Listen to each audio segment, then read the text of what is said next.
Now, this is Zero Hedge again, but the title, I got to change the title. But the original title says Ponzi scheme, what the Chicago teachers' pension would be called if it were a hedge fund. I was thinking of just calling it Ponzi scheme, the Chicago teachers' pension fund. Like, that's what I think I need to name the title of this video. A long time ago, back in 2008, when most of today's hedge fund analysts were still stressing over what to wear to prom, a man named Bernard Madoff, or Bernie Madoff, was arrested for bilking unsuspected investors out of $65 billion. Remember, the original number was 50. I guess it was $65 billion. Madoff ran what is traditionally referred to as a Ponzi scheme, in which new investments were solicited as a means to fund massive redemptions that otherwise would have resulted in a collapse of his fund long before the FBI finally caught up with the scheme.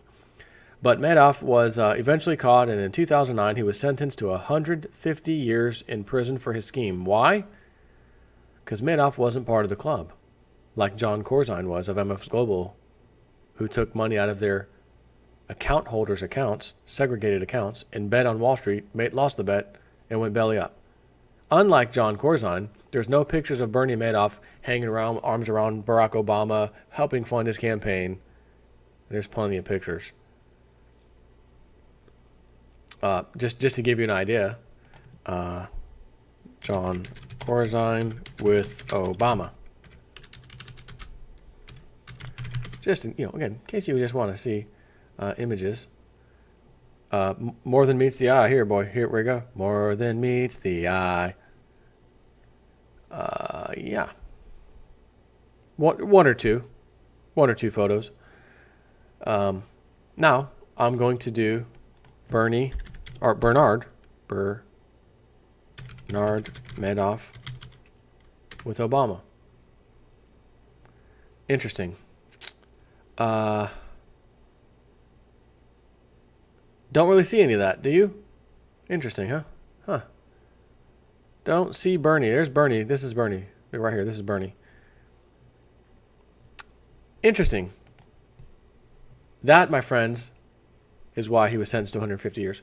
Anyways, ironically, many of our states and cities today are running very similar Ponzi schemes, aka massively underfunded pension funds, using taxpayer money nonetheless, but it's completely legal, and not many people seem to notice or even care. Take, for example, the Chicago, who's over there speaking of Obama? Rahm Emanuel, mayor, right? Anyways, Chicago, for example, the Chicago Teachers Pension Fund, which has roughly $10 billion in assets to cover $21 billion in future payment obligations, the fund has to pay out roughly $1.4 billion to retirees each year to cover benefits. That said, in 2016, it actually lost $28 million on its $10 billion in assets, actually. So how do they make up the difference? Well, they simply took the $700 million that was contributed to the fund in 2016 from taxpayers and the $192 million contributed by teachers from their paychecks, money that was intended to be invested until those teachers retired, and gave it to current retirees. Put another way, just like Madoff, the Chicago pension fund takes money from new investors, also known as current teachers, and use them to fund redemptions, benefit payments to the ones who are already retired. Even though the managers of the fund know that current claims don't have a chance in hell of ever being paid in full. Again, textbook Ponzi, right? Did I mention, I know I have, but my new subscribers may not have heard me ever say this, for probably the 11th time now. As Dr. Evil says to to Austin Powers, we're not so different, you and I. America in the 2,000-year-old Roman Empire, you're not so different, you and I. Why? Because they, I think, were the founders of not Ponzi, of pensions. This is not something new. This is not the 21st or 20th century even. No. They had it 2,000 years ago, and the empire crumbled for the same reasons. Unfunded pension system. And they had to go war and take over land and treasure, thinking this would fix it. But the empire just grew bigger and bigger, costing more money. It didn't work. and you could just Google Roman Empire versus USA and look at some of the similarities, and you're going to say, oh my God, there's a lot of similarities happening right now. Matter of fact, some of these have already happened. And I don't know if that doesn't look good to me. You'll probably come to that conclusion. But at any rate, now you could argue that returns in 2016 were not normal, which for the sake of Chicago's taxpayer, well, we hope is true. That said, even if the fund earns 5.6% returns, that its average for the past 10 years going forward, it will still have to borrow roughly $850 million from the new contributions each year just to cover annual benefit payments.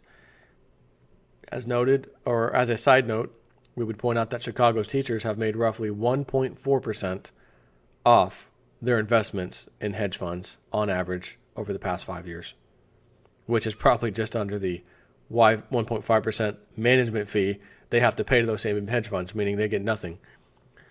Of course, you could also argue that reducing principal balances could be justified to the extent the number of future retirees is expected to decline versus current retirees. Unfortunately, that argument is also flawed as the number of current teachers actually exceeds the number of current retirees, not to mention the fact that their salaries and therefore future benefits packages are nearly double those of current benefit recipients. Can you see how this is going to end? You've got to have your money, your retirement, out of the freaking system somehow. You have got to get it out. You should be stashing all these years with the understanding that if that damn thing's there, as in the pension or your retirement is there, when I'm old enough to collect it, great, it'll be a bonus. But I'm not counting on it. Nor am I going to add additional money from my check into it if I have an option. Hell no. I'm going to take that additional money and put it into something else that I control. I guess what I'm going to say. Precious metals and then nowadays, cryptocurrencies. Boy, could you make a lot in cryptos right now. Of course, like most financial grenades with a huge tail risk, the devastating consequences of America's failed public pensions will not be addressed until it's already too late. Unfortunately, with $5 trillion in unfunded or underfunded pensions obligations in the public sector alone, the pension catastrophe will be too large for even America's overly generous taxpayers to bail out. Whew. Wow. Incredible. Anyways, have a good rest of your day. Take care.